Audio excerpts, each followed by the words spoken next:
Ranjit Farande career academy स्पर्धा परीक्षा मार्गदर्शन केंद्र पुणे ह्या आपल्या डिजिटल प्लॅटफॉर्मवरती मी प्राध्यापक रणजित फरांदे सर्व विद्यार्थी मित्रांचं त्या ठिकाणी हार्दिक हार्दिक स्वागत करतो. विद्यार्थी मित्रांनो, नुकताच आपण त्या ठिकाणी आपल्या यूट्यूब चॅनलच्या माध्यमातून मार्गदर्शनाचं काम चालू केलेलं आहे. त्याच्या माध्यमातून आपण जो काही मुंबईचा पाठीमागचा पेपर झाला होता त्याचे जीकेचे प्लस मराठीचे प्लस अंकगणितचे सगळेच्या सगळे क्वेश्चन इन डिटेल ॲनालिसिस करून विद्यार्थी मित्रांसाठी यूट्यूबला टाकलेले आहेत आणि खूप चांगला रिस्पॉन्स तुमच्याकडून मला भेटलेला आहे. त्यासाठी सर्वप्रथम तुमचं मी आभार मानतो. ज्यांनी कोणी ते लेक्चर्स पाहिले नसतील तर आवर्जून जाऊन ते जीकेचं लेक्चर पहा. मी तुम्हाला गॅरंटी देतो ते पिक्चरियल फॉर्मॅटमध्ये जीके सांगण्याचा शिवाय ट्रिक्स सांगण्याचा मी त्या ठिकाणी प्रयत्न केलेला आहे. त्याच्यामुळं तुमचं कधीच विसरणार नाही अशा पद्धतीने आपण ते घेतलेलं आहे. दुसरा महत्त्वाचा मुद्दा, अंकगणित पण देखील सोप्या भाषेमध्ये समजून सांगण्याचा मी प्रयत्न केलेला आहे. मराठीचं पण लेक्चर त्या ठिकाणी झालेलं आहे. शिवाय करंटची लेक्चर सीरीज पण आपण सायमल्टेनियसली चालू केलेली आहे. 1-2 दिवसाच्या अंतरानं वगैरे करंटचे लेक्चर त्या ठिकाणी पडतील. काही सेशन हे क्वेश्चन आन्सरिंग पर मंथ या स्वरूपामध्ये असणार आहे. म्हणजे ऑक्टोबरचा आत्ता आपण 1 ते 15 दिवस अशा पद्धतीचा 15 ऑक्टोबरचा घेतला. आता सप्टेंबर आपण घेणार. सप्टेंबरचे पण 2 पार्ट करू आपण तसेच 15-15 दिवसांचे. त्याच्या पाठीमागं असं सेम जानेवारीपर्यंत त्या ठिकाणी करंट नेण्याचा प्रयत्न करू.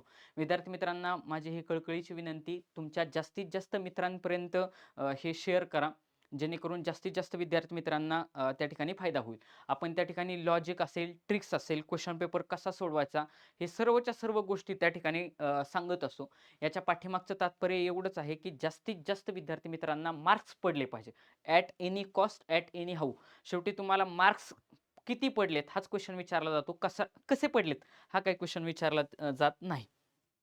तर आजच्या लेक्चरला आपण त्या ठिकाणी जो काही नवी मुंबईचा जो काही आत्ता पेपर झाला होता 7 जुलै 2024 ला बघा, 7 जुलै 2024 ला झालेला नवी मुंबईचा जिल्ह्याचा जो काही पेपर आहे तो आपण घेणार आहे. कारण पाठीमागचे लेक्चर आपण मुंबईला टाकले. हा क्वेश्चन पेपर घेण्याच्या पाठीमागचं लॉजिक एवढंच, कारण मुंबई, नवी मुंबई, त्याच्यानंतर ठाणे शहर असेल, ठाणे ग्रामीण असेल किंवा मीरा भाईंदर असेल, हे सगळ्या पेपरचं एक कॉम्बिनेशन त्या ठिकाणी पेपरमध्ये आपल्याला पाहायला मिळू शकतं. शिवाय सध्या करंट ते कोणत्या अँगलनं विचारतात याचा पण आवाका आपल्याला त्या ठिकाणी समजू शकतो. या अनुषंगानं आत्ता आपण जीकेचे क्वेश्चन त्या पेपरमध्ये 25 क्वेश्चन नवी मुंबईच्या पेपरमध्ये कसे विचारले होते. पेपर हा काठिण्य पातळी पाहता म्हणजे ठाण्याच्या कंपेअर करता पेपर हा सोप्या कॅटेगरीचा होता. आपण ठाण्याचा पण पेपर त्या ठिकाणी विद्यार्थी मित्रांच्या आग्रहास्तव शूट करणार आहोत. जर हे लेक्चर तुम्हाला आवडत असतील तर नक्की तुम्ही लाईक करा. माझ्या ह्या रणजित फरांदे करिअर अकॅडमीला तुम्ही सबस्क्राईब करा. तुमच्या मित्रांपर्यंत ते शेअर करा. तर आजचा आपण नवी मुंबईचा त्या ठिकाणी पेपर पाहणार आहोत. पहिलाच क्वेश्चन होता हा पी-वाय-क्यू मधून ॲज इट इज रिपीट होता. त्याच्यामुळं हा क्वेश्चन कसाच चुकता कामा नये अशा स्वरूपातला हा क्वेश्चन होता. हा क्वेश्चन कसाच चुकायला नव्हता पाहिजे. जे विद्यार्थी मित्र तयारी करतात त्यांना 100% या प्रश्नाचं उत्तर यायलाच पाहिजे होतं. महाराष्ट्रातील पोलीस दलातील खालीलपैकी बघा, खालीलपैकी सगळ्यात हा शब्द महत्वाचा आहे. खालीलपैकी सर्वात वरिष्ठ दर्जाचे पद कोणते? जी काही पदं ह्याच्यामध्ये दिलेली आहेत, पोलीस उप-आयुक्त, पोलीस सह-आयुक्त, अप्पर पोलीस आयुक्त आणि सहाय्यक पोलीस आयुक्त. मला विद्यार्थी मित्रांनो सांगा, जिथं आयुक्त म्हटलंय, आयुक्त म्हटलंय, आयुक्त म्हटलंय, त्याच्यामुळं उप असणारी व्यक्ती ही मोठी असू शकते का? बघा, आयुक्तापेक्षा उप असणाऱ्या म्हणजे सरपंचापेक्षा उपसरपंच कसा मोठा असेल? पंतप्रधानापेक्षा उपपंतप्रधान मोठा असेल का? म्हणजे उप असणारं पद मोठं असणार नाही. ऑप्शन नंबर 1 गेला. आलो आपण 75% वरती. म्हणजे 75% आता उत्तर बरोबर येण्याचे आपले चान्सेस वाढले. त्याच्यानंतर बघा, पोलीस सह आयुक्त, अप्पर पोलीस आयुक्त आणि सहाय्यक हे काय करतात? सहाय्य करतात ह्यांना. हाही ऑप्शन गेला. म्हणजे बी आणि सी मध्ये त्या ठिकाणी उत्तर ठेवलेले आहे. आणि शक्यतो हा आपला चार्ट पाठ असायला पाहिजे, की बाबा आपल्याला स्टार कसे असतात, रिबिन कधी असते, पी-एस-आयला किती स्टार असतात, त्याच्यानंतर पी-आय झाला तुम्ही म्हणजे ए-पी-आय झाला, पी-आय झाला, पी-आयच्या नंतर एस-पी पद तुम्हाला ज्यावेळेस आय-पी-एस या ठिकाणी लेबल लागतं, ज्यावेळेस तुम्ही यू-पी-एस-सीतून पास होता, त्यावेळेस यू-पी-एस-सीचा दर्जा भेटल्यानंतर ज्यावेळेस आपल्याला एस-पी भेटतं म्हणजे पोलीस अधीक्षक, S-P superintendent of police, S-P असं भेटल्यानंतर त्यावेळेस काय सिम्बॉल येतो, ह्या सगळ्या गोष्टी आपल्याला बारकाईने माहिती पाहिजेत. कारण आपण एक डिपार्टमेंटचा भाग होणार आहोत. या या अँगलनच आपण अभ्यास करायचा की मी यावर्षी कसल्या परिस्थितीत पास होणार आहे. जर पास होणार असेल तर मला हा पूर्णच्या पूर्ण सिक्वेन्स त्या ठिकाणी माहिती असावा. ऑप्शन नंबर बी हे या प्रश्नाचं उत्तर आहे. पोलीस सह आयुक्त हे खालीलपैकी दिलेल्या पदापैकी सर्वात उच्च दर्जाचे किंवा वरिष्ठ दर्जाचे त्या ठिकाणी पद आहे. विद्यार्थी मित्रांनो, या ठिकाणी मी चढता क्रम दिलेला आहे. पोलीस शिपाई हा सगळ्यात तळातलं, म्हणजे ज्याच्यासाठी आपण फॉर्म भरतोय पोलीस कॉन्स्टेबल, हे या श्रेणीतील सर्वात तळातलं पद असतं. 2 नंबरला आपलं प्रमोशन पोलीस नाईक, 3 नंबरला पोलीस हवालदार आणि त्याच्यानंतर हवालदाराच्या नंतर सहाय्यक पोलीस उपनिरीक्षक आणि पोलीस उपनिरीक्षक म्हणजे इथं PSI हे पद भेटतं, सगळ्यांना माहिती आहे. आणि PSIच्या नंतर मग पुढं पदं लिहिलेली तिथं पोलीस अधीक्षक लिहिलेले आहे. त्याच्यानंतर ह्या अशा पद्धतीनं सर्वात वरती पोलीस महासंचालक, ज्याला DGP आपण असं म्हणतो, अशा पद्धतीचा हा चढता क्रम आहे. ज्यांनी कोणी पाहिला नसेल त्यांच्यासाठी हा चार्ट मी त्या ठिकाणी दिलेला आहे. हे लेक्चर ज्यांनी अभ्यास केला असेल त्यांच्यासाठी उत्कृष्ट रिव्हिजन अशा फॉर्मॅटमध्ये पण आपण त्या ठिकाणी बनवत असतो. म्हणजे ज्यावेळेस मी सांगत असतो त्यावेळेस माझ्या डोक्यामध्ये 2 टाइपचे त्या ठिकाणी स्टुडंट असतात. ज्यांनी अभ्यास केला नाही त्यांच्यासाठी एक, दुसरा की बाबा ज्यांनी ऑलरेडी अभ्यास केलाय तर त्यांची उत्कृष्ट रिव्हिजन कशी होईल किंवा त्याला क्वेश्चनमध्ये बारकावे कसे सांगते. आता ज्यांना, बऱ्याच मुलांना हा चार्ट माहिती असतो, म्हणजे बरेचसे जुने विद्यार्थी पण त्या ठिकाणी लेक्चर ऐकत असतात, तर मग हा चार्ट माहिती असतो. मग त्यातला बारकावा काय, आपल्याला पोलीस अधीक्षक म्हणजे एसपी पासून वरची पद शक्यतो विचारलेली आहेत. त्याच्यामुळे हिथून वरचा चार्ट आपला मॅक्सिमम पार्ट असला पाहिजे अशा स्वरूपाचा त्या ठिकाणी क्वेश्चन आहे. सोप्या कॅटेगरीतला प्रश्न होता. आपल्याला 100% त्या ठिकाणी मार्क्स या क्वेश्चनची मिळायला पाहिजे होती. आता हा क्वेश्चन नवी मुंबई शहरचा आपण त्या ठिकाणी फॉर्म भरतोय. तर नवी मुंबईचा जो काही जिल्हा विशेषवरती असणारा हा प्रश्न आहे. बघा, नवी मुंबई पोलीस आयुक्तालयाच्या हद्दीमध्ये कोणत्या जिल्ह्यांच्या भागांचा समावेश होतो? काय क्वेश्चन विचारलाय की जे काही नवी मुंबईचं पोलीस आयुक्तालय त्याच्या हद्दीमध्ये खालीलपैकी कोणत्या जिल्ह्याचा समावेश होतो, म्हणजे कोणत्या जिल्ह्यांच्या हद्दी येतात, पूर्ण जिल्हे नाही, पूर्ण फक्त हद्दी येतात, असा क्वेश्चन त्यांनी विचारलाय. जिल्हा विशेषवरती क्वेश्चन आहे, सोप्या कॅटेगरीतला क्वेश्चन आहे, परंतु तो क्वेश्चन लॉजिकली कसं उत्तर काढता आलं असतं हे मला तुम्हाला या क्वेश्चनच्या माहितीनं सांगायचं आहे. ज्यांनी जिल्हा विषयचा अभ्यास केला असेल त्यांना 100% या प्रश्नाचं उत्तर येणार, पण लॉजिकली मी ह्या प्रश्नाचं उत्तर कसं काढलं असं ते मला तुम्हाला समजून सांगायचं आहे. आता बघा, मी सुरुवातीला काय करेल, अशा वेळी ऑप्शन वाचेल. मी पेपर कुठला देतोय, नवी मुंबईचा. जर मी पेपर नवी मुंबईचा त्या ठिकाणी जर देत असेल तर मला जिल्हा विशेषवरती हा क्वेश्चन विचारलेला आहे.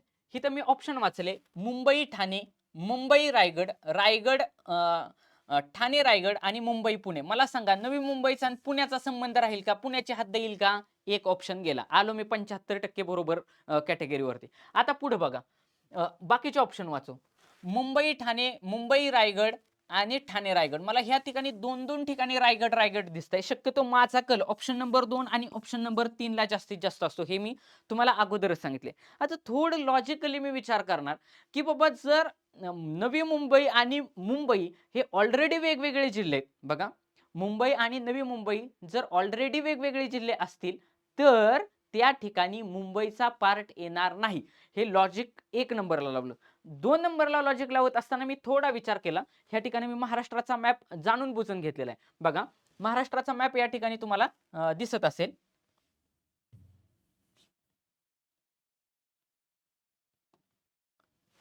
हा महाराष्ट्राचा जो काय मॅप आहे, आता बघा, झूम केल्यानंतर तुम्हाला एक ठराविक जेवढे मला जिल्हे दाखवायचे तेवढे दिसू शकतात.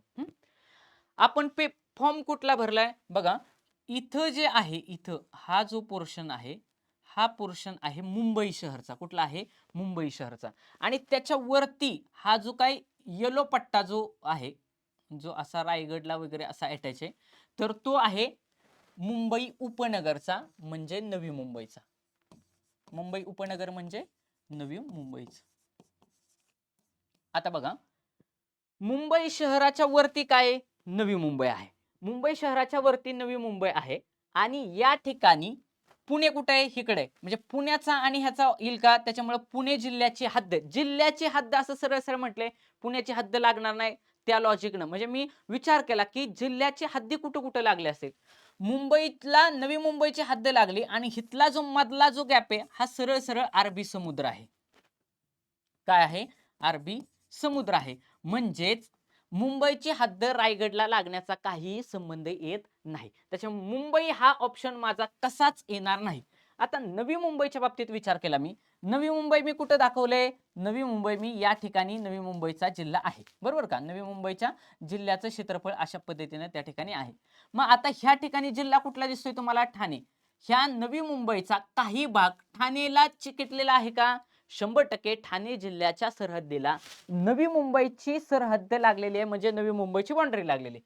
सेम नवी मुंबईची बाउंड्री इथं अलिबाग सगळ्यांना माहिती आहे, इथं रायगड दिले. ह्या ग्रीन मध्ये बघा रायगड जिल्हा दाखवलाय. या नव्या मुंबईला, सपोज हा नवी मुंबई असं धरून चला, या नव्या मुंबईला जसं ठाणे जॉईंट झालेले तसं रायगड जॉईंट झाले का? 100% रायगड जॉईंट झाले.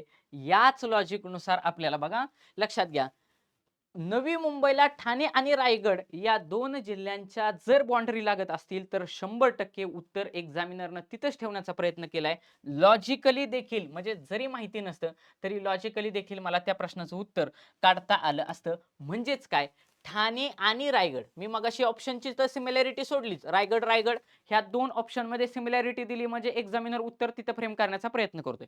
म्हणजेच ठाणे आणि रायगड या दोन जिल्ह्यांच्या सीमा त्या ठिकाणी नवी मुंबई जे काय आयुक्तालय त्यांच्या हद्दीमध्ये येतात. म्हणजे काही ठाणे जिल्ह्याचा पार्ट आणि काही रायगड जिल्ह्याचा पार्ट त्या ठिकाणी येतो. आणि मॅपद्वारे कशा पद्धतीने ती अटॅचमेंट असते, त्या जिल्ह्याला ते अटॅच पाहिजे ना. नवी मुंबईला उगाच इकडचा अकोला आणि वर्धा वगैरे जोडून काय उपयोग नाही ना.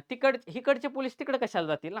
लॉजिकली विचार करायचा की लॉजिकली त्याच जिल्ह्यांना मदत करतील. बघा लॉजिकली त्याच जिल्ह्यातले, म्हणजे जिथे बाउंड्री लागली त्याच ठिकाणी त्या जिल्ह्यातले पोलीस असतील ना.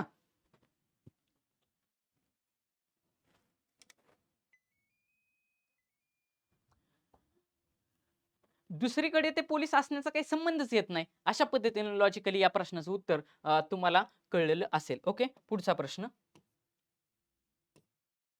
3 नंबरचा क्वेश्चन. हा क्वेश्चन तर काय सगळ्यांनाच, अख्ख्या महाराष्ट्रातल्या सगळ्या मुलांना माहिती आहे.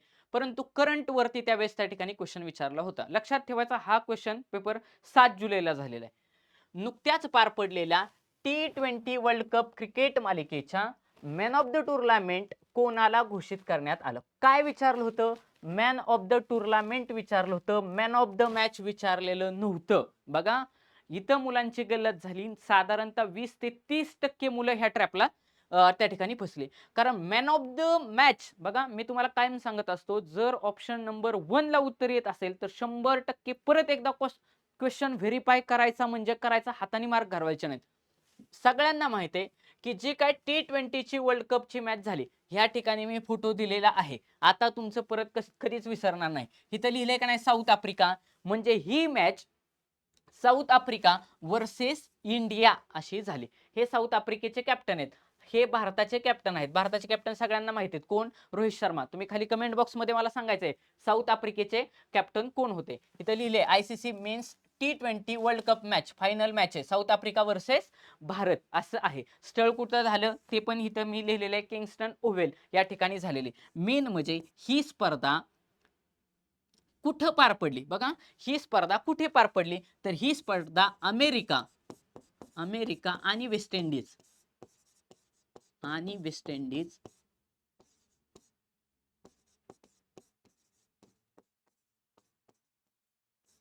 या ठिकाणी पार पडली. आणि ही पहिल्यांदाच या ठिकाणी पार पडली होती, म्हणून हा मुद्दा खूप जास्त इम्पॉर्टंट आहे. कारण पहिल्यांदाच अमेरिकेनं या स्पर्धेचं आयोजन केलं होतं, या T20 सामन्याचं आयोजन केलं होतं, त्याच्यामुळे हा सामना महत्वाचा आहे. आपण याच्या अगोदर 2007 साली, ज्यांनी कुणी माझं करंटचं लेक्चर पाहिलं नसेल किंवा करंटच्या लेक्चरमध्ये पण मी सांगितलेलं आहे, आणि शिवाय मला असं वाटतं भाग 1 किंवा भाग 2 मध्ये ह्या T20 वर्ल्ड कपचं मी त्या ठिकाणी बरीचशी माहिती त्या ठिकाणी सांगितली की वर्ल्ड कप कसे कसे जिंकलेत. 2007 ला आपण T20 जिंकलाय आणि त्याच्यानंतर 2024 सालचा T20 वर्ल्ड कप पण आपण जिंकलेला आहे. बऱ्याच वर्षानंतर त्या ठिकाणी जिंकलेला आहे. दुसरा T20 बद्दल महत्वाचा मुद्दा, ही स्पर्धा दर 2 वर्षांनी होते, दर 2 वर्षांनी होते. मग जर आता क्वेश्चन विचारायचा झाला तर एक्झामिनर सध्या करंट इश्यू वरती त्या ठिकाणी काय क्वेश्चन विचारू शकतो, तर मुद्दा लक्षात घ्या की जर 2 वर्षांनी, बघा ही स्पर्धा कधी होणार आहे, दर 2 वर्षांनी होणार आहे. जर दर 2 वर्षांनी होणार असेल, आता कधी झाली 2024 मध्ये, म्हणजे नेक्स्ट कधीची असणार आहे 2026 मध्ये. मग बघा नेक्स्ट T20चा सामना हा 2026 मध्ये होणार आहे. परंतु मग पुन्हा तो प्रश्न आला, जर आत्ताचा अमेरिका आणि वेस्ट इंडिज मध्ये झाला असेल तर 2026 सालचा T20 वर्ल्ड कपचा सामना हा मेन म्हणजे भारत व श्रीलंका मध्ये होणार आहे. कुठं होणार आहे? भारत आणि श्रीलंका. त्याच्यामुळं मला असं वाटतं की आगामी काळामध्ये जे काही क्वेश्चन विचारले जातील त्याच्यामध्ये हा क्वेश्चन 100% विचारला जाणार की 2026 चा T20 चा वर्ल्ड कप त्या ठिकाणी कुठे पार पडणार आहे? भारत आणि श्रीलंकामध्ये पार पडणार आहे. आणि ज्यावेळेस T20 ची मॅच झाली, सगळ्यांना माहिती आहे, मॅच अत्यंत रोमॅन्टिक झाली. त्या ठिकाणी म्हणजे रोमहर्षक सामना त्या ठिकाणी आपण त्याला म्हणू शकतो. सूर्यकुमार यादव यांना अत्यंत सुंदर असा त्या ठिकाणी झेल टिपला आणि मॅच फिरली. आणि म्हणूनच हे जे काय रोहित शर्मा असेल आणि विराट कोहली असेल, ह्या 2 दिग्गज भारताच्या खेळाडूंना त्या ठिकाणी T20 सामन्यामधून निवृत्तीची घोषणा केली. हाही मुद्दा महत्त्वाचा आहे. असा क्वेश्चन विचारला जाऊ शकतो, खालीलपैकी कोणत्या खेळाडूनं T20 वर्ल्ड कपच्या सामन्यानंतर निवृत्तीची घोषणा केली? कुणी? भारताचा कॅप्टन रोहित शर्मा आणि विराट कोहली या दोघांनी केली. आता हा क्वेश्चन फसवा कसा आहे? जर मॅन ऑफ द मॅच विचारली होती असती ना, सपोज जर त्यांनी विचारलं असतं की मॅन ऑफ द मॅच कुठली त्या सामन्याची, तर त्यावेळेचा मॅन ऑफ द मॅच पुरस्कार कोणाला भेटला होता? विराट कोहली यांना भेटला होता. बघा विराट कोहलीला त्यावेळेचा मॅन ऑफ द मॅच त्या मॅचचा भेटला होता आणि त्यांनी ऑप्शन नंबर एक्झामिनरनं ऑप्शन नंबर 1 लाच विराट कोहली ठेवलेले. मी तुम्हाला वारंवार सांगत असतो की ऑप्शन नंबर 1 जर उत्तर येत असेल तर कंपल्सरी चेक करायचं. मॅन ऑफ द मॅच नाही तर पूर्ण मॅन ऑफ द टुर्नामेंट, सगळ्यात भारी बॉलिंग केली होती. मॅन ऑफ द टुर्नामेंट, ज्याला मराठीमध्ये मॅन ऑफ द सिरीज असं पण म्हणतात, तर मॅन ऑफ द सिरीजचा बहुमान हा आपल्या भारताचा आणि जगातला टॉप लेवलचा बॉलर जसप्रीत बुमराह, ह्या जसप्रीत बुमराहला त्या ठिकाणी मॅन ऑफ द टुर्नामेंट ही त्या ठिकाणी ट्रॉफी जी काय ही भेटली होती. आणि ऑप्शन नंबर 3 ला तुम्हाला मी बऱ्याच वेळा ट्रिक सांगितली की एखाद्या व्यक्तीवरती जर क्वेश्चन विचारला असेल, बघा व्यक्ती विशेषवरती जर क्वेश्चन विचारला असेल तर शक्यतो ऑप्शन नंबर 3 ला त्या ठिकाणी उत्तर ठेवण्याचा प्रयत्न असतो. मग आता हे विद्यार्थी मित्रांनो, हे लॉजिक आहे. लॉजिक हे त्याच वेळी वापरायचंय ज्या वेळेस आपल्याला क्वेश्चन कसाच सुटत नाही. उत्तर जर येत असेल तर लॉजिकला वापरण्याचा प्रश्नच येत नाही. पण ज्यावेळेस आता सपोज मला जर ह्या प्रश्नाचं उत्तर माहिती नसतं, तर मी विचार केला असता की सरळ सरळ व्यक्तीच्या नावावरती प्रश्न विचारलाय, ऑप्शन नंबर 3 ला उत्तर असण्याचे जास्तीत जास्त चान्सेस असतात. आतापर्यंतच्या MPSCच्या पोलीस भरतीचे म्हणजे मी जवळपास YouTubeला बरेचसे त्या ठिकाणी क्वेश्चन पेपर शिकवलेले आहेत. तर आता म्हणजे आपली रेग्युलर सीरीज तर इथून पाडून चालूच आहे आणि रेग्युलर माझं टीचिंगचं काम आहे. MPSCचे पण पेपर त्या ठिकाणी मी घेतो. या सगळ्यांच्या सारांशानं मी तुम्हाला सांगतो की ऑप्शन नंबर 3 ला व्यक्तीवरती म्हणजे एखाद्या समाजसुधारकावरती क्वेश्चन विचारलाय आणि आपल्याला जर येत नसेल तर ऑप्शन नंबर 3 ला उत्तर ठेवण्याचे जास्तीत जास्त चान्सेस असतात. हा मुद्दा त्या ठिकाणी लक्षात घ्यायचा. आता बघा जसप्रीत बुमराह अशा पद्धतीनं सगळीच्या सगळी T20 वर्ल्ड कपची त्या ठिकाणी माहिती माझ्या बाजूने सांगून झालेली आहे. त्याच्यानंतर हा ही करंटचा क्वेश्चन होता. आता हा क्वेश्चन विचारणार नाहीत, परंतु लक्षात घ्या कधी झाली हो ही घटना? 2 जुलैला झाली. पेपर कधी झाला होता? 7 जुलैला. 5 दिवस अगोदरच करंट विचारले. 2 जुलै 2000 आणि बऱ्याचशा विद्यार्थ्यांना माहिती असेल अगदी आदल्या दिवसापर्यंत पण काय वेळी मुंबईच्या पेपरला, नवी मुंबईच्या पेपरला, ठाणेच्या पेपरला त्या ठिकाणी क्वेश्चन विचारलेले. त्याच्यामुळे आदल्या दिवशीचा पण त्या ठिकाणी क्वेश्चन पेपर काही माझ्या माहितीनुसार तर काही मी आता सांगू शकत नाही, तो ऑनलाईनचा विषय आहे. परंतु काही पेपर असे होते की गरम-गरम पेपर पोरांच्या हातामध्ये आले होते. त्या दिवशी पेपरमध्ये काय हे पण क्वेश्चन विचारला होता करंटचा. मग ते काय आतमधलं फार जास्त विचारतात का? नाही. मी जी काय करंटची सीरीज घेतोय ही जाणून बुजून कात्रणं या स्वरूपामध्ये घेतोय. जे न्यूजपेपरमध्ये आपल्या पेपरमध्ये रेग्युलर आपला पेपर वाचतो. लोकमत असेल, लोकसत्ता असेल, त्याच्यानंतर टाइम्स ऑफ महाराष्ट्र असेल, तर तो जो काही हे जे काही पेपर आहेत वेगवेगळे, सकाळ असेल, ह्या वेगवेगळ्या पेपरची कात्रणच त्या ठिकाणी मी समजून सांगितले. त्याचं कारण असं, ज्यावेळेस आपल्या हातामध्ये पेपर येतो त्यावेळेस त्याच्या हेडलाईन काय आहेत याच्यावरती शक्यतो पेपर फ्रेम झालेला असतो. ओके. त्याच्या बाहेरचं आतमधलं कुठलं कपारीतलं विचारणार नाहीत ते. त्याच्यामुळे हेडलाईन काय आहेत हा मुद्दा आपल्याला काय वाचायचं, राजकीय बातम्या वाचायच्या नाहीत.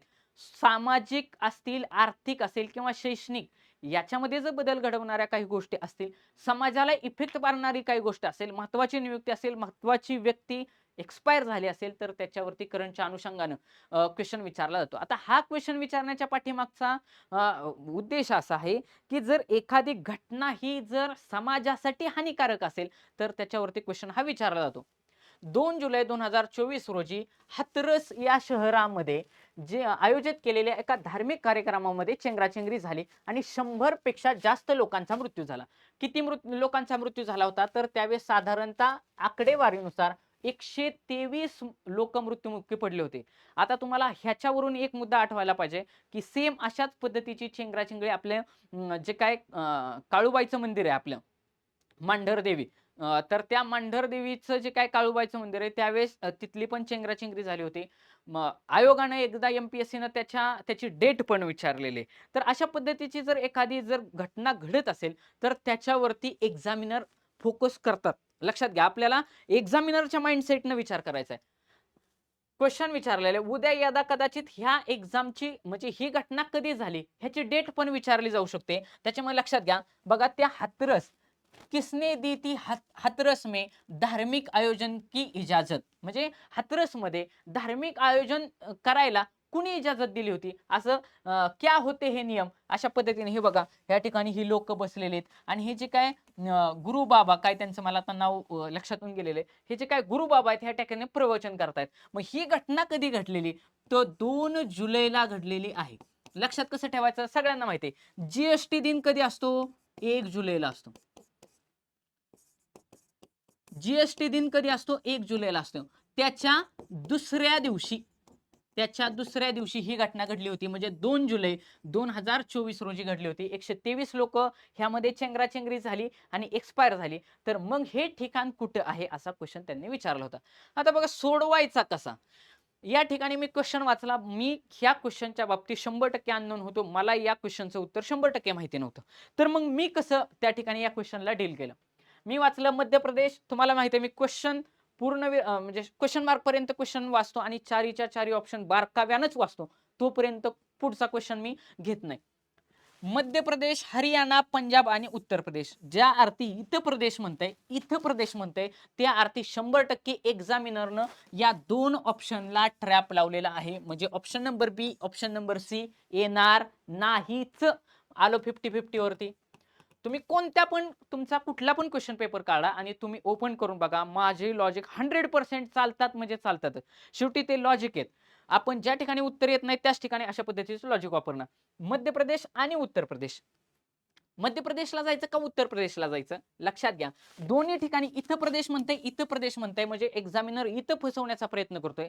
लक्षात घ्या माझा एक मुद्दा, जर ऑप्शन नंबर 1 आणि 4 मध्ये जर कन्फ्युजन झालं तर नेहमी ऑप्शन नंबर 4 ला घेऊन जावा. 1 आणि 2 मध्ये जर कन्फ्युजन झालं तर ऑप्शन नंबर 2 ला मार्क करा. 1 आणि 3 मध्ये कन्फ्युजन झालं तर 3 ला मार्क करा आणि 1 आणि 4 मध्ये कन्फ्युजन झालं तर ऑप्शन नंबर 4 ला मार्क करा. मग मला सांगायचं ह्यातून काय, की जोपर्यंत 100% माहिती असत नाही तोपर्यंत ऑप्शन नंबर 1 ला जायचं नाही. या आणि लॉजिक थ्रूआउट सेम ठेवायचं. अख्खी 100च्या 100 क्वेश्चन होईपर्यंत आपलं लॉजिक सेम असलं पाहिजे.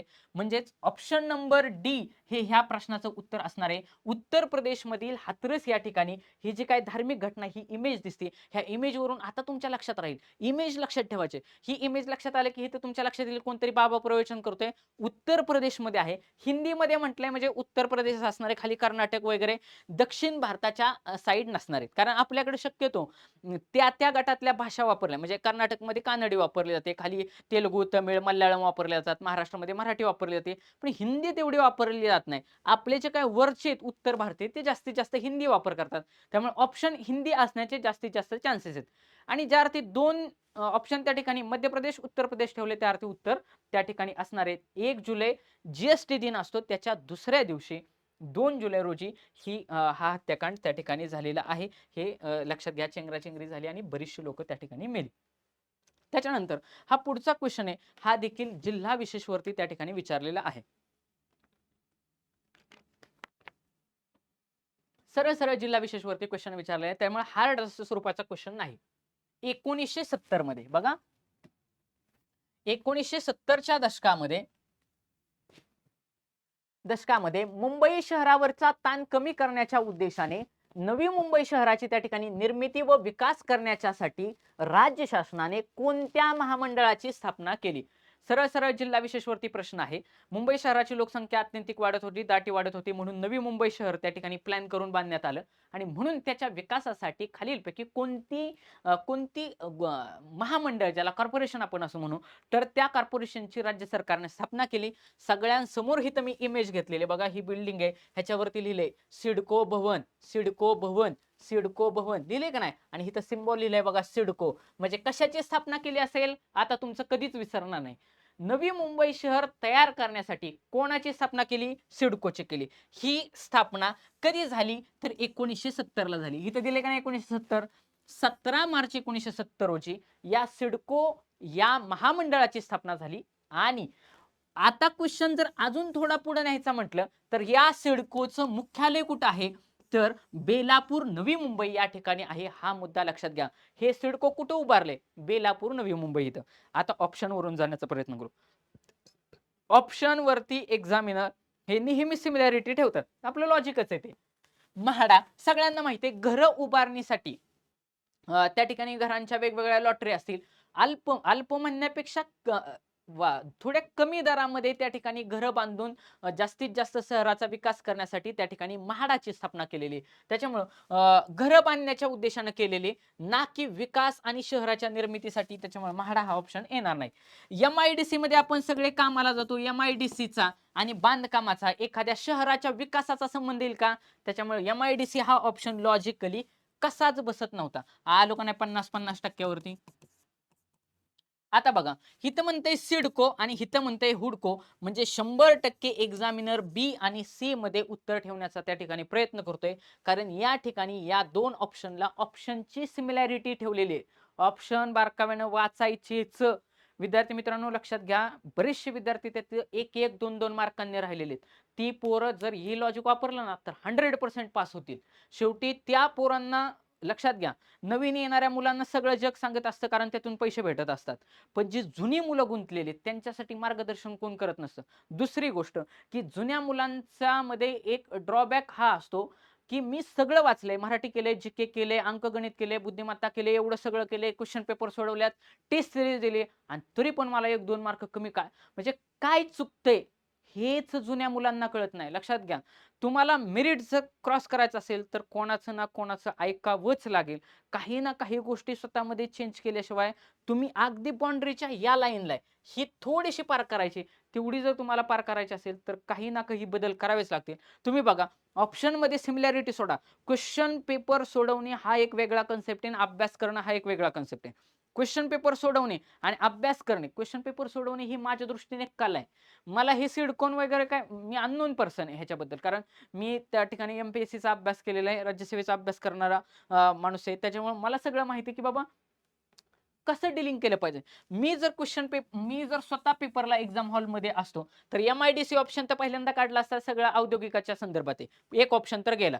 म्हाडाचं मला माहिती आहे की ती वेगवेगळ्या त्या ठिकाणी लॉटरी काढतात. अगदी पुण्यात पण म्हाडा लॉटरी काढतं. ऑप्शन गेला. फक्त नवी मुंबईसाठीच नाहीये. इथं काय क्वेश्चन विचारलाय? नवी मुंबईच्या विकासासाठी. म्हाडा इथं पुण्यातल्या, तुम्ही म्हाडाच्या वेबसाईटला जा. पुण्यात पण काही लॉटरी काढलेल्या तुम्हाला दिसत. म्हाडा ऑप्शन गेला. म्हणजे तुमचं रेग्युलर पेपर वाचन वगैरे, तुमचा कॉमन सेन्स जो काय असतो रेग्युलर मधला, जनरल आवाका, हा पण तुम्हाला क्वेश्चन सोडवताना मदत करतो. आता मला इथं कशी मदत झाली? मला 100% माहिती आहे की पुण्यामध्ये पण म्हाडाच्या त्या ठिकाणी लॉटरी लागतात. तुम्ही म्हाडाच्या वेबसाईटला व्हिजिट करा. जर पुण्यात लॉटरी लागत असतील तर फक्त नवी मुंबईच्या बघा उद्देशाने, काय म्हटलंय, उद्देशाने नवी मुंबईच्या, म्हणजे नव्या मुंबईच्या उद्देशाचा पुण्याचा संबंध आहे का? म्हाडा ऑप्शन गेला. आता दोन ऑप्शन सारखे सारखे दिसतात, सिडको आणि हुडको. त्या अर्थी 100% एक्झामिनरनं उत्तर हितच कुठेतरी ठेवले. सिडको ही कंपनी त्या ठिकाणी वाचल्यासारखं बऱ्याच वेळा महामंडळ कुठं ना कुठेतरी कानावरती पडलेलं असतं. लक्षात घ्या. आता ह्या ठिकाणी इमेज दिलेली बेलापूर या ठिकाणी झालेले, हा मुद्दा तुम्ही लक्षात घ्या. पुढचा क्वेश्चन, 6 नंबरचा क्वेश्चन ऑलरेडी मी एक्सप्लेन केलेला आहे, तरी पण एक्सप्लेन करतो. राज्यसभेचे सभापती कोण असतात? सगळ्यांना माहिती आहे, भारताचे उपराष्ट्रपती. बघा, उपराष्ट्रपती हे राज्यसभेचे पदसिद्ध अध्यक्ष असतात. पदसिद्ध अध्यक्ष असतात. कोण असतात? तर भारताचे उपराष्ट्रपती कुणी का असे नाही, ही राज्यसभेचे पदसिद्ध काय असतात, अध्यक्ष असतात किंवा सभापती असतात. मग सगळ्यांना माहिती आहे भारताचे उपराष्ट्रपती सध्या कोण आहेत, जगदीश धनखड साहेब हे जे काय आहेत हे भारताचे सध्याचे उपराष्ट्रपती आहेत. ही इमेज तुम्ही लक्षात घ्या. ही व्यक्ती कोण आहे, उपराष्ट्रपती आहे. कोण आहे, उपराष्ट्रपती. म्हणजे 100% राज्यसभेचे सभापती कोण असणार आहेत, जगदीश धनखड ही व्यक्ती असणार आहे. ह्याच्यामध्ये लॉजिक वापरण्याचा काहीच विषय येत नाही. मग आता जर क्वेश्चन तुम्हाला जर विचारला तर त्या ठिकाणी राज्यसभेवरती त्या ठिकाणी क्वेश्चन तुम्हाला आगामी काळामध्ये विचारला जाऊ शकतो, की बाबा राज्यसभेच्या संदर्भात सांगायचं झालं तर आपल्याला काय काय सांगू शकतो आपण बघा. आत्ताचा एक मुद्दा तर मी तुम्हाला सांगितलंच, पण राज्यसभेच्या बाबतीत मुद्दा लक्षात घ्या, की आपली जी काय राज्यसभा आहे हिचे टोटल सीट किती आहेत, 250. म्हणजे 250 सीटची त्या ठिकाणी आपली राज्यसभा आहे. राज्यसभा 250 सीटची, याच्यामध्ये दोन पद्धतीने माणसं भरली जातात. एक म्हणजे 238 आणि दुसरी म्हणजे 12. बघा, एक म्हणजे 238 आणि दुसरी म्हणजे 12. मग 238 कोण आहेत, तर ही 238 ही माणसं निवडणुकीतून भरली जातात. निवडणुकीतून भरली जातात. आणि हे जे काय 12 लोक आहेत, ह्या 12 लोकांना राष्ट्रपती नामनिर्देशित करतो. कोण, राष्ट्रपती नामनिर्देशित करतो.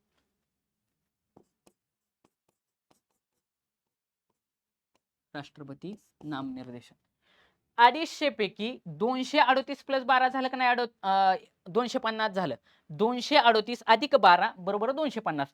ह्यातली 238 निवडणुकीतून, 12 राष्ट्रपती निर्देशित करतो. मग ही 12 राष्ट्रपती काय बेसिसवरती निवडतो याच्यावरती क्वेश्चन आहे. अगदी 8वी 9वी 10वीच्या नागरिक शास्त्रातला तो क्वेश्चन आहे, फार जास्त अवघड नाही, परंतु बेसिक पॉलिटीतला त्या ठिकाणी क्वेश्चन आहे. हे जे काय नामनिर्देशन असतं ह्याची एक ट्रिक आहे. काय आहे ट्रिक, ती ट्रिक तुम्ही लक्षात ठेवायचं. राष्ट्रपती नामनिर्देशन करत असताना नेहमी लास ह्या मुद्द्यानं करतो. कुठल्या, लास. ही ट्रिक आहे, लास. LASS, लास असं लक्षात ठेवायचं. लास ह्यातला यल काय आहे, यातील यल जो आहे तो आहे लिटरेचर. बघा, यल जो आहे तो आहे लिटरेचर, ज्याला मराठीमध्ये साहित्य असं म्हणतात. काय म्हणतात, साहित्य. यल जो आहे तो लिटरेचर. ए म्हणजे आर्ट्स, ए म्हणजे आर्ट. आर्ट म्हणजे काय, मराठीमध्ये त्याला कला असं म्हणतात, साहित्य कला. त्याच्यानंतर यस म्हणजे सायन्स. यस म्हणजे काय, सायन्स, ज्याला मराठीमध्ये विज्ञान असं म्हणतात. आणि चौथा यस जो काय राहिलाय तो आहे, चौथा यस आहे तो इकडे काढतो, सोशल सायन्स, ज्याला समाजशास्त्र किंवा समाजसेवा असं पण त्या ठिकाणी आपण म्हणू शकतो. समाजशास्त्र किंवा समाजसेवा असे पण ऑप्शन त्या ठिकाणी दिले जातात. अशा 4 घटकातील म्हणजे जे काही 4 हे वेगवेगळे घटक आहेत, यातील ज्या काही चांगल्या व्यक्ती त्यांच्या ज्ञानाचा वापर हा भारतासाठी व्हावा म्हणून राष्ट्रपती किती लोकांची नियुक्ती करतो, 12 लोकांची नियुक्ती करतो. इथे क्वेश्चन विचारलेला आहे. कोणत्या घटकातील करतो, साहित्य, कला, विज्ञान आणि समाजशास्त्र किंवा समाजसेवा या 4 घटकातील जे काही तज्ञ व्यक्ती असतात त्यांचं राज्यसभेवरती नामनिर्देशन करण्याचं काम भारताचे महामहिम राष्ट्रपती करतात. या चौघांमध्ये फक्त एकच व्यक्ती ऍड करायचा आणि तो म्हणजे सहकार. कुठला, सहकार क्षेत्रातला. सहकार म्हणजे किती क्षेत्र झाली, 5 क्षेत्र झाली. साहित्य, कला, विज्ञान, समाजशास्त्र आणि सहकार अशी जर 5 क्षेत्र कोण ऍड करत असतो, जसा वरती राष्ट्रपती, बघा वरती राष्ट्रपती राज्यसभेमध्ये 12 व्यक्तींचं साहित्य, कला, विज्ञान आणि समाजशास्त्र या 4 शाखांमधून त्या ठिकाणी नामनिर्देशन करत असतो 12 व्यक्तींचं, तसं खाली प्रत्येक राज्याचे राज्यपाल त्या त्या घटक राज्यामध्ये साहित्य, कला, विज्ञान, समाजशास्त्र आणि सहकार, तिथं सहकार हा मुद्दा ऍड केलेला आहे, आणि सहकार यामधील व्यक्तींची, तज्ञ व्यक्तींची त्या ठिकाणी विधान परिषदेवरती नियुक्ती करत असतो. कुठं, विधान परिषद, विधानसभा नाही, विधान परिषदेवरती. अशा पद्धतीने हा मुद्दा महत्वाचा आहे. मग उद्या तुम्हाला यदा कदाचित बेसिक पॉलिटीवरती याचे कलम पण विचारू शकतात ना, आता राज्यसभेवरती, कारण इलेक्शनचं वर्ष आहे, त्याच्यामुळे एक ट्रिक लक्षात ठेवा. बघा ट्रिक, ट्रिक काय आहे, सरला. सरला, ही ट्रिक आहे आपली. सरला. स म्हणजे संसद, र म्हणजे राज्यसभा आणि ला म्हणजे लोकसभा. बघा, सरला म्हणजे काय? संसद, राज्यसभा, लोकसभा. तर ह्याच्या सरळ लाईनीनेच कलम आहेत. 79, 80, 81 या भारतीय राज्यघटनातली ही काय आहेत? कलमे आहेत, कलमे. 79, 80, 81. 79 म्हटलं की संसद, 80 म्हटलं की राज्यसभा, 81 म्हटलं की लोकसभा. बघा, परत लक्षात घ्या. 79 कलम कोणाचं आहे? संसदेचं आहे. तुम्हाला हे पण विचारलं जाऊ शकतं. 79 संसद, राज्यसभा 80 आणि लोकसभा 81. मग जर क्वेश्चन असा विचारला, भारतीय राज्यघटनेमध्ये खालीलपैकी कोणत्या कलमामध्ये संसदेची व्याख्या केलेली आहे? कलम क्रमांक 79. क्वेश्चन दुसरा, भारतीय राज्यघटनेमध्ये खालीलपैकी कोणत्या कलमामध्ये राज्यसभेची त्या ठिकाणी रचना सांगितलेली आहे? कलम 80 मध्ये. लोकसभेची रचना कोणत्या कलमात सांगितले? कलम क्रमांक 81. विद्यार्थी मित्रांनो, बेसिक पॉलिटी मधून याच्या पलीकडे क्वेश्चन कसाच बाहेर जाणार नाही. तुम्हाला जर हे लेक्चर आवडत असेल तर नक्की ऐकता लाईक करा. ज्यावेळेस मी तुम्हाला सांगत असतो थोडं पॉज करून, मी आता 1-2 मिनिटांमध्ये काय सांगितलं, 5 मिनिटांमध्ये माझ्या स्क्रीनवरती काय लिहिले, तेवढं डोळे बंद करून आठवण्याचा प्रयत्न करा. मी तुम्हाला खात्रीशीर त्या ठिकाणी गॅरंटीने सांगतो, तुमचे हे फोटो, जे काही फोटो बघितलेले असतात ना, ती मेमरी कधीच विसरत नाही. तुम्ही बघा, एखाद्याचा आपण पिक्चर बघून आलो, तुम्हाला आत्ता जरी मी म्हटलं की बाबा तुम्ही बाहुबली बघितलाय का? किती जुना पिक्चर आहे, तरी पण तुम्हाला लगेच आठवणार त्या ठिकाणी. ओके. म्हणजे कुठला जरी असं पुष्पाराज, पुष्पा जो काही पिक्चर आहे, त्या ठिकाणी तुम्हाला आत्ता म्हटलं तरी लगेच ती सगळी अख्खीच्या अख्खी पूर्ण स्टोरी आठवणार. का? पिक्चरची मेमरी. म्हणून आपण त्या ठिकाणी जास्तीत जास्त पिक्चरच्या माध्यमातून हे तुम्हाला सांगण्याचा प्रयत्न करतोय. 7 नंबरचा क्वेश्चन. भारतात सर्वात जास्त लांबीचा सागरी सेतू कोणता आहे? बघा, हा करंटला असणारा त्या ठिकाणी मुद्दा आहे. आता ह्या ठिकाणी मी इमेजेस टाकलेली आहे, त्याच्यावरून तुमच्या लक्षात येऊ शकतं. आता ज्या अर्थी बाबा मुंबईच्या रिलेटेडच काहीतरी असणार. इथं बघा नाव दिले, अटल बिहारी वाजपेयी न्हावा शिवडी किंवा शिवडी न्हावा. कुठून शिवडी न्हावा शेवा, असा न्हावा शेवा सगळ्यांना माहिती आहे. न्हावा शेवा ते शिवडी या 2 मार्गांना जोडण्याचं काम अटल सेतू या भारतातील सर्वात मोठ्या सागरी सेतूने केलेले. आता सागरी सेतू, सेतू म्हटलं की ऑलरेडी सगळ्यांना माहिती आहे, रामानं सेतू बांधला होता खाली श्रीलंकेला जाण्यासाठी. मग सेतू हा समुद्रावरती बांधण्याचीच गोष्ट आहे. त्याच्यामुळे जिथं विचारलं असेल त्या ठिकाणी समुद्र पाहिजे. ओके. मग अटल सेतू जो काय आहे, हा करंट मधला मुद्दा होता, अत्यंत गाजलेला होता आणि कोणत्या ना कोणत्या तरी परीक्षेमध्ये याच्यावरती क्वेश्चन येणारच होता. सगळ्यांना माहिती आहे, अटल सेतू हा भारतातील सर्वात जास्त लांबीचा त्या ठिकाणी सागरी सेतू आहे. मग आता परीक्षेमध्ये क्वेश्चन काय विचारला जाऊ शकतो? आता विचारला जाऊ शकतो, ते कोणत्या 2 ठिकाणांना जोडतात? न्हावा शेवा ते शिवडी, शिवडी ते न्हावा शेवा. इथं बघा मेन्शन केलंय, हे पूल पण दाखवलंय. म्हणजे इथं कुठेतरी काय असणार आहे? न्हावा शेवा असणार आहे. इथं कुठं काहीतरी असणार आहे? शिवडी असणार आहे. मग ह्या टोटल ह्याची लेंथ किती आहे? तर ती आहे 21.8 किलोमीटर लांबीचा हा सागरी सेतू आहे. हा मुद्दा त्या ठिकाणी तुम्ही लक्षात घ्यायचा. किती? 21.8 किलोमीटर लांबीचा आहे. ओके. पुढचा क्वेश्चन. दिनांक 1 जुलै 2024 पासून भारतामध्ये लागू करण्यात आलेल्या कायद्यापैकी कोणत्या कायद्यामध्ये विविध अपराधांची व्याख्या व शिक्षा यांची कलमे दिलेली आहेत? बघा, सगळ्यांना माहिती आहे, त्या ठिकाणी आपलं जे काही जुनं होतं CRP, IPC आणि एव्हिडन्स ऍक्ट यांची नावं सध्या चेंज केले आहेत. त्याच्यामुळे तुम्ही आता 2024 चे जेवढे पेपर झाले, सगळ्या म्हणजे मॅक्सिमम पेपरला हा क्वेश्चन विचारलाय की CRPCचं नाव काय झालं, IPCचं नाव काय झालं, एव्हिडन्स ऍक्टचं नाव काय झालं, आणि ते आपल्याला माहिती असावं ह्या अनुषंगाने हा क्वेश्चन विचारलाय. फार जास्त अवघड नाही. इथं मी त्या ठिकाणी जाणून बुजून तुम्हाला इमेज टाकलेली. सारांश. केंद्रीय कायदा आणि न्याय मंत्रालयाने, कुणी? केंद्रीय कायदा आणि न्याय मंत्रालयाने त्या ठिकाणी IPC, CRPC, बघा बोल्ड केले, IPC, CRPC आणि पुरावा कायदा म्हणजे काय? एव्हिडन्स ऍक्ट यांच्या जागी IPCच्या जागी काय आणले? भारतीय न्याय संहिता. CRPCच्या जागी काय आणले? क्रिमिनल म्हणण्याच्या ऐवजी त्याला काय म्हणायचं? नागरिक म्हणायचं. भारतीय नागरी सुरक्षा संहिता. आणि पुराव्याला काय म्हणायचं? पुरावा म्हणजे एक प्रकारची काय असते? साक्ष असते. भारतीय साक्ष अधिनियम. अशा पद्धतीने त्या ठिकाणी तिन्ही कायद्यांची नावं मी तुम्हाला सांगितलेली. मग आता या ठिकाणी कुठल्या कायद्याचं विचारलंय चेक करायचं. कोणत्या कायद्यामध्ये विविध अपराधांची व्याख्या सांगितलेली आहे? अपराधांची व्याख्या कुठं सांगितली आहे? क्रिमिनल प्रोसिजर कोडला, म्हणजे भारतीय न्याय संहितेमध्ये. बघा, भारतीय न्याय संहितेमध्ये त्या ठिकाणी आयपीसी मध्ये, आयपीसीची जी काय वेगवेगळी कलम आहे, ह्या आयपीसीच्या वेगवेगळ्या कलमामध्ये त्या ठिकाणी भारतीय न्याय संहितेमध्ये भारतीय दंड संहितेलाच आता भारतीय न्याय संहिता असं म्हटलेलं आहे. जे काही साक्ष हे कोणाला नाव दिले? जो काय पुरावा कायदा होता त्याला भारतीय साक्ष कायदा म्हटलेले, आणि सीआरपीसी जो काय होता त्याला भारतीय नागरी सुरक्षा कायदा, म्हणजे कुठं गेलं, अशा पद्धतीने म्हटलेलं आहे. 16 जुलैला साधारणतः ह्याचं ऍक्टिव्हेशन झालेले. सोप्या कॅटेगरीतला मुद्दा आहे. आताच तुम्हाला सगळं मी सांगितलेलं आहे. ओके, पुढे 9 नंबरचा क्वेश्चन. हा, आता हा क्वेश्चन त्यावेळेस तिथं थोडा बाउन्सर जाण्याची शक्यता आहे. असे क्वेश्चन शक्यतो कोणालाच येत नसतात. मुद्दा नंबर 1.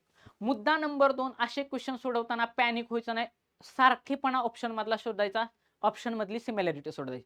तिसरा ऑप्शन, असे क्वेश्चन हे जवळपास 90-95, मी म्हणतो 98% मुलांचे चुकतात.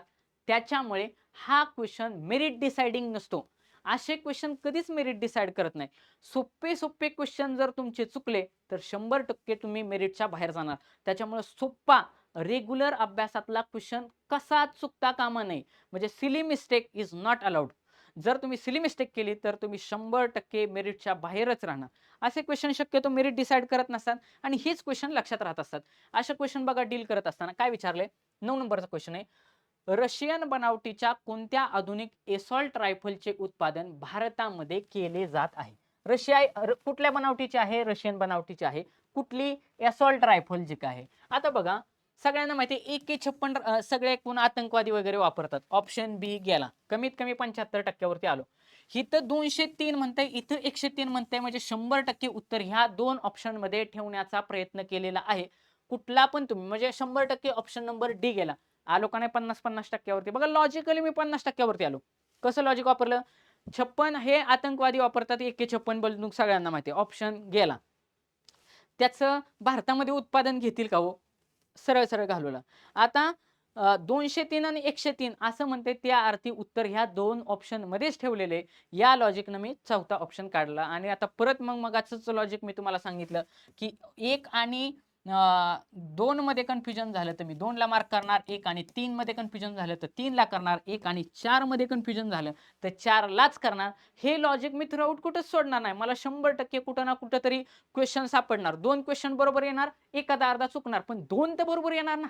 लक्षात घ्या, सगळेच बरोबर येतील ही अपेक्षाच धरायची नाही. ती मूर्ख अपेक्षा आहे. परंतु सगळेच चुकले असते तिन्हीच्या तिन्ही, त्याच्यापेक्षा जर माझे 2 बरोबर आले तर 1 मार्कांनी राहिलोय आपण. हा मुद्दा लक्षात घ्यायचा.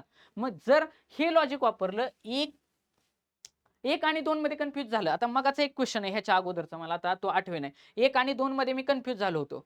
1 आणि 4 मध्ये कन्फ्युज झालो होतो. मध्य प्रदेश की उत्तर प्रदेश? उत्तर प्रदेश ऑप्शन नंबर 4 ला ठेवलं होतं. मी त्या ठिकाणी लॉजिक सेम वापरलं. कशाला? की बाबा ऑप्शन नंबर 4 ला जायचं. आता हिथं काय आहे? हिथं तुम्ही ऑप्शन नीट बघा. हिथं ऑप्शन नंबर 1 आणि ऑप्शन नंबर 3 मध्ये कन्फ्युजन झाले. मी कशाला घेऊन जायला पाहिजे? माझं लॉजिक काय सांगतं? मी लॉजिक थ्रूआउट सेम ठेवणार, कुठेच चेंज करणार नाही. 1 आणि 3 मध्ये कन्फ्युज झाल्यावरती मी 3 लाच घेऊन जाणार. त्या लॉजिकनं देखील माझं उत्तर त्या ठिकाणी बरोबर आलं असतं. सॉरी, त्या लॉजिकनं माझं या ठिकाणी उत्तर 100% चुकलं असतं. बघा, त्या ठिकाणी माझं लॉजिक 100% चुकलं असतं. मग जर हिथं चुकलं असतं तर मगाचा जो काय मध्य प्रदेश आणि उत्तर प्रदेश या दोन ठिकाणी, बघा, मगाचा क्वेश्चन चुकला असता आणि या ठिकाणी उत्तर माझं बरोबर आलं असतं. बघा, यूपी मध्ये माझं उत्तर बरोबर आलं असतं आणि या ठिकाणी चुकलं असतं. परंतु जे दोन्हीच्या दोन्ही मार्क, मला दोन्ही क्वेश्चन येतच नव्हते ना. हाथरस शहर त्या ठिकाणी मला नाही वाटत की कोणाला येत असेल. एवढा आतमधला अभ्यास कोणी केला असेल आणि हा देखील क्वेश्चन कोणाला येत असेल असं मला वाटत नाही. कुठला तरी ऑप्शन मार्क करायचा, याच्यापेक्षा थोडं जर लॉजिक वापरलं असतं तर 1 मार्क मला ह्या 2 पैकी एक क्वेश्चन चुकला असता आणि एक बरोबर आला असता, म्हणजे मला 1 मार्क पडला असता. म्हणजे मी ऍडव्हान्टेज मध्ये राहिलो असतो बाकीच्या मुलांच्या तुलनेत. या प्रश्नाचं उत्तर ऑप्शन नंबर 1 203 आहे. विद्यार्थी मित्रांनो, मी सांगताना आता एवढं जीव तोडून का सांगितलं? मी तुम्हाला हे नाही सांगितलं की बाबा आता माझं उत्तर हिथं चुकलंय. मला ते मान्य करून दाखवायचं होतं किंवा तुम्हाला प्रूव्ह करून दाखवायचं होतं की मागचा जो काही क्वेश्चन होता मध्य प्रदेश आणि उत्तर प्रदेश मधला हाथरसवाला, तर तो माझा क्वेश्चन लॉजिकली सोडवल्यानंतर 1 आणि 4 मध्ये गेल्यानंतर माझं बरोबर आला. ह्या ठिकाणी माझा क्वेश्चन चुकला. म्हणजे लॉजिक 100% बरोबर असत नाही, परंतु 100% रॉंग पण असणार नाही. तुम्हाला काही ना काहीतरी ॲडव्हान्टेज हे 100% देणारच. हा मुद्दा तुम्ही लक्षात घ्या. तुम्ही ही ट्रिक वापरा. तुम्हाला नाही आले मार्क्स त्या ठिकाणी तुम्ही क्वेश्चन पेपर सोडवा बरं का. विदाऊट क्वेश्चन पेपर सोडवताना 2-4 प्रश्न बघताल आणि खाली मला कमेंट करताल, की सर काय तसं होणार नाही. आणि हा मुद्दा कधी अजून मी सुरुवातच तिथून केली होती, की ज्या ठिकाणी तुमचा सगळा अभ्यास संपतो त्या ठिकाणी अशा स्वरूपाचे लॉजिक चालू होतात. ओके. पुढचा क्वेश्चन 10 नंबरचा क्वेश्चन. 10 नंबरच्या क्वेश्चन मध्ये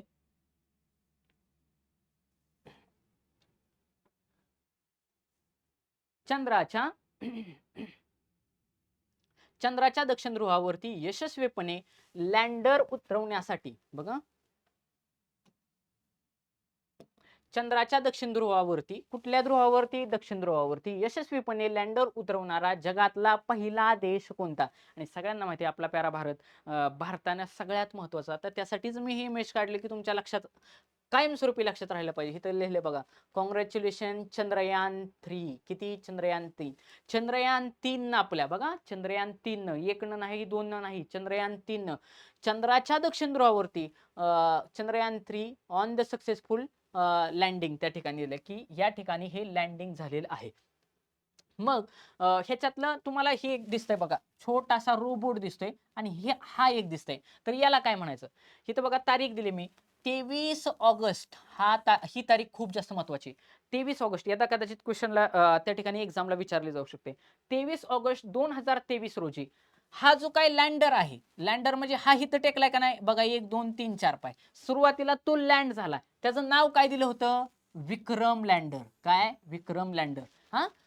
हा जो काय तो लँडर आहे आणि स्पर्श केला, आणि जो रोवर आहे, रोवर म्हणजे फिरणारा, प्रज्ञान रोवर. काय म्हटलंय त्याला? प्रज्ञान. हा जो काय आहे प्रज्ञान रोवर आहे. आणि अशा पद्धतीने आपलं चंद्रयान 3 बघा, चंद्रयान 3 विक्रम लँडर आणि प्रज्ञान रोवर. चंद्रयान 3च्या इथं मेन्शन केले बघा, चंद्रयान 3च्या प्रज्ञान रोवरने चंद्राच्या पृष्ठभागावरील जवळपास 103 मीटर अंतर कापलेले आहे. किती? 103. अत्यंतिक आपल्या अभिमानाची बाब आहे. आणि मग इस्रो कुणी हे सगळं घडवून आणलं होतं? तर याचं श्रेय हे इस्रोला जातं. इथं बघा इस्रोचा सिम्बॉल मी दिलेला आहे, त्याला म्हणतात भारतीय अंतराळ संशोधन संस्था. काय? भारतीय अंतराळ संशोधन संस्था. स्थापना झालेली 15 ऑगस्ट 1969 साल. अत्यंतिक IMP आहे, बऱ्याच एक्झामला विचारलेलं आहे, की 15 ऑगस्ट 1969 ला, कधी? 15 ऑगस्ट 1969 ला इस्रोची स्थापना झाली.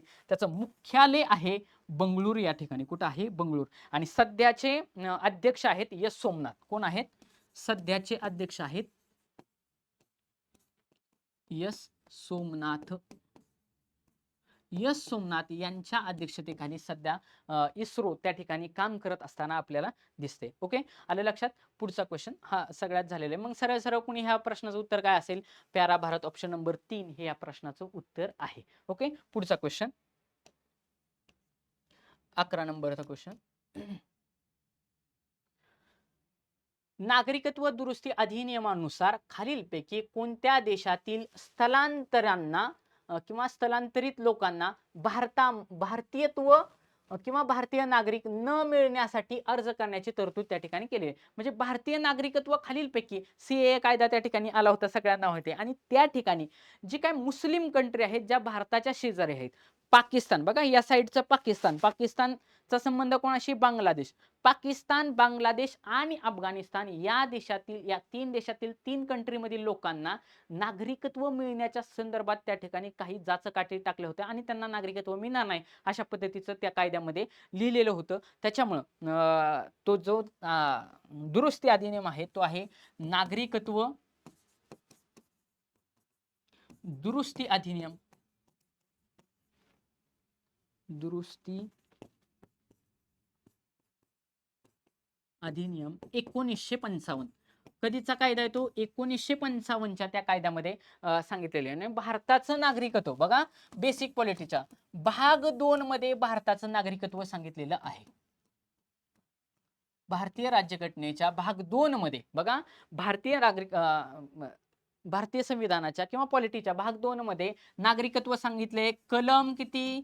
कलम 5 ते 11. किती कलम 5 ते 11 या भागामध्ये नागरिकत्व हा मुद्दा त्या ठिकाणी सांगितलेला आहे आणि मग ह्या प्रश्नाचं उत्तर त्या ठिकाणी ऑप्शन नंबर 1 असणार आहे. अशा पद्धतीचं बेसिक पॉलिटिक्सचा पण पार्ट त्या ठिकाणी मी सांगितलेलं आहे. 3 कंट्री लक्षात ठेवायच्या, पाकिस्तान, बांगलादेश आणि अफगाणिस्तान याच्यामधल्यांना त्या ठिकाणी आपण अडवलेलं आहे. ओके, 12 नंबरचा क्वेश्चन हा देखील करंटच्या अनुषंगाने क्वेश्चन विचारलेला आहे आणि बेसिक पॉलिटीवरती पण याच्यावरती आगामी काळामध्ये त्या ठिकाणी क्वेश्चन येऊ शकतो. त्याच्यामुळे हा क्वेश्चन मला इम्पॉर्टंट वाटतो. का? समान नागरी कायदा करणारे देशातील पहिले राज्य काय? सगळ्यांना माहिती आहे देशात जेवढं जेवढं पहिलं झाले, राज्यात जेवढं जेवढं पहिलं झाले तेवढं पहिल्यांदा करायचं. बाकीचं सगळं गाव पाठ करत असताना सगळ्यात पहिल्यांदा येणार काय परीक्षेला ते पाठ करायचं आणि मग बाकीचा अभ्यास करत बसायचं. आता इथं काय विचारलंय, जर देशात एखादी गोष्ट पहिल्यांदा घडली असेल तर त्याच्यावरती क्वेश्चन येण्याचे जास्तीत जास्त चान्सेस असतात. समान नागरी कायदा पहिल्यांदा देशामध्ये दाखवला. हा आपल्या भारताचा मॅप काढलाय. तुमच्या लक्षात राहण्यासाठी मी जाणून बुजून मॅप काढलाय. वरचं राज्य आहे हा मुद्दा त्या ठिकाणी लक्षात घ्यायचा. त्याच्यामुळे जर हे इकडे बघा, हे वरचं राज्य जर असेल तर आसाम वगैरे हे सगळं कुठे इकडे आहे ना, आपल्या सेवन सिस्टर्स ईशान्येकडचे आहे. आसाम मुद्दा गेला. ओके, वरचं राज्य आहे त्याच्यामुळं केरळ हा पण दक्षिणेकडचं राज्य गेलं. मग उत्तर प्रदेश का उत्तराखंड, इथं उत्तर उत्तर असं लिहिण्याचा प्रयत्न केलाय. म्हणजे एक्झामिनरनं या 2 ऑप्शन मध्ये सिमिलॅरिटी ठेवलेली आहे. आलो का नाही 50-50% बघा, लॉजिकली येतोय मी. उत्तर उत्तर याच्यामध्ये कन्फ्यूज करण्याचा प्रयत्न केलाय आणि परत तेच लॉजिक 1 आणि 3 मध्ये कन्फ्युजन झाल्यानंतर मी 3 ला घेऊन गेलो असतो. परंतु हा क्वेश्चन तुमच्या अभ्यासाचाच भाग होता. इथं लॉजिक वापरायची गरज नव्हती. बघा, ज्या ठिकाणी लॉजिक, आता मगाचा हाथरसचा क्वेश्चन 100% अवघड होता. रायफलचा क्वेश्चन 100% अवघड होता. पण समान नागरी कायदा जर तुम्ही एखाद्या भरतीचा, एखाद्या स्पर्धा परीक्षेचा जर अभ्यास करत असतात, बेसिक अभ्यासातली मार्क चुकली नाही पाहिजे. हा तुमचा बेसिक अभ्यासाचा पार्ट आहे. एखादी गोष्ट भारतामध्ये पहिल्यांदाच होते तर, आणि ती पण पॉलिटीच्या अनुषंगाने होते तर तुम्हाला 100% यायलाच पाहिजे होती. समान नागरी कायदा हे पहिल्यांदा इथं बघा, उत्तराखंड मी दाखवले, उत्तराखंड या राज्यानं त्या ठिकाणी समान नागरी कायदा पहिल्यांदा लागू करण्याची तरतूद केली.